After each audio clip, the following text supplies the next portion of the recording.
जस्तो पुरुषहरूले पोस्टेड स्वास्थ्य जोगाउन दैनिक जीवनमा के कुराको सावधानी चाहिँ अपनाउनु पर्छ, के कुरामा होशियार हुनुपर्छ? अब बगिरहेको खोला, हजुर वाटर थेरापी हजुर सबले बुझौँ।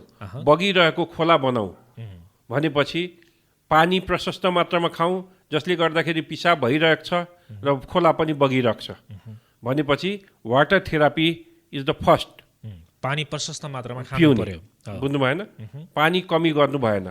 अब पानी हामीले पिएको पुगेको छ कि छैन कसरी थाहा पाउने भन्दाखेरि यदि पिसाबको रङ हल्का पहेँलो छ अथवा पानीको रङ जस्तो छ भने पानी खाएको पुगेको छ, तर त्यही पिसाबको रङ गाढा पहेँलो हुँदै गइरहेको छ, पिङ्क पिङ्क हुँदै गइरहेको छ भने के बुझ्नु पर्यो?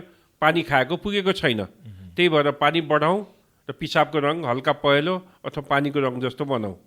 दोस्रो भनेको पिसाब लाग्ने बित्तिकै हामी पिसाब फेर्न गइहालौँ, अलमल नगरौँ, अटेरी नगरौँ, कुरेर नबसौँ, बुझ्नु भएन? हामी चाहिँ डिसिप्लिनमा बस्ने बानी गरौँ, अनुशासित बनाउँ। अनुशासित गरौँ, बुझ्नु भएन? हजुर त्यही भएर पिसाब लागेको बित्तिकै आफ्नो पिसाब फेर्ने बानी गरौँ र डे टाइममा पिसाब लागे पनि नलागे पनि 2-2 घन्टामा पिसाब फेर्ने बानी गरौँ, जसले गर्दाखेरि तपाईँलाई बानी बसोस् कि पिसाब लागे च्यापेपछि होइन कि मलाई चाहिँ 2 घन्टामा पिसाब फेर्न जानु नै छ। तेस्रो भनेको टाइट प्यान्टी टाइट लुगाहरू नलगाउँ, वीर्य खर्च गर्ने बानी गरौँ, जसले गर्दाखेरि वीर्य जमि नराखोस्। अर्को भनेको हामीले एक्सर्साइज जुन अघि भन्यौँ, जस्तो यो तपाईँले वीर्यको कुरा गरिराख्दाखेरि हामी जस्तो जोगाएर नराखौँ भन्नुहुन्छ नि डाक्टर साहबले, जस्तो यसको चाहिँ कसरी नजोगाउने त? जस्तो अविवाहित मान्छेले के गर्ने? अब केही न केही तरिकाले वीर्य खर्च गर्ने बानी गर्नु पर्यो, बुझ्नु भएन? भनेको हस्तमैथुनलाई तपाईँले भन्नुभयो।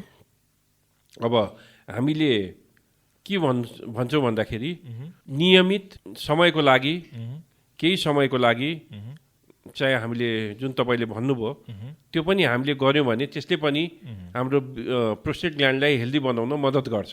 जस्तो यो हस्तमैथुनले पनि एउटा नकारात्मक असर गर्छ भन्ने एउटा भ्रम बाहिर समाजमा देखिन्छ, त्यो चाहिँ सत्य हो कि भ्रम नै हो? अब त्यो सत्य त होइन, बुझ्नु भएन? अब जुन पनि कुरा, अब चिनी पनि धेरै खायो भने तितो हुन्छ, बुझ्नु भएन?